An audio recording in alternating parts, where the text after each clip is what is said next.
ఇందు మూలంగా గోదావరికని ప్రజలకి ఇంటింటా జరిగే తెలంగాణ సమగ్ర సర్వేకి సహకరించాల్సిందిగా విన్నపం. చెప్పండి, ఏం చేస్తాడు మీ వాడు? చేస్తాడు సార్, వాడు ఏదైనా చేస్తాడు సార్. ఏం చేస్తాడో చెప్పండి చాలు. అది చెప్పాడు సార్. కరెంటు బిల్లు కట్టరారా అంటే టెలిఫోన్ ఆఫీస్ పోతాడు సార్. వీడు పొద్దుగాల ఇంట్లోకి వెళ్ళి పోతాడు సార్. మళ్ళా దినం పొద్దుగాల ముగ్గులు పెట్టే టైంకి వచ్చి తలుపు కొడతాడు సార్. నాకు ఎలాగో చెప్పవా, కనీసం ఆయనకనే చెప్పు. వీడన్నీ డబుల్ పనులు చేస్తాడు సార్. దీన్ని బట్టి ఈ సంవత్సరం తెలంగాణ సమగ్ర సర్వేలో తేలిన విషయం ఏంటంటే గోదావరికని ప్రజలందరూ అభివృద్ధి పథం వైపు దూసుకెళ్తురు.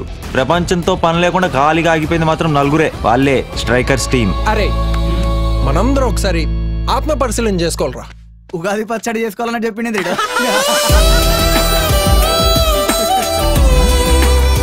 హలో అండి. హాయ్, ఇక్కడెక్కడైనా స్టేషనరీ షాప్ ఉందా? Stationery, rail station, bus station. పర్వాలేదండి, నేను చూసుకుంటాను. Thank you. ఓకే.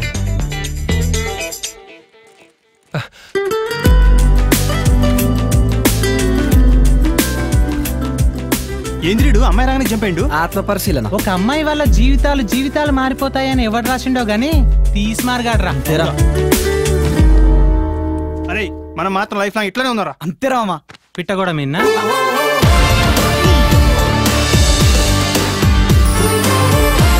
ఒరేయ్ టీ ఏదిరా?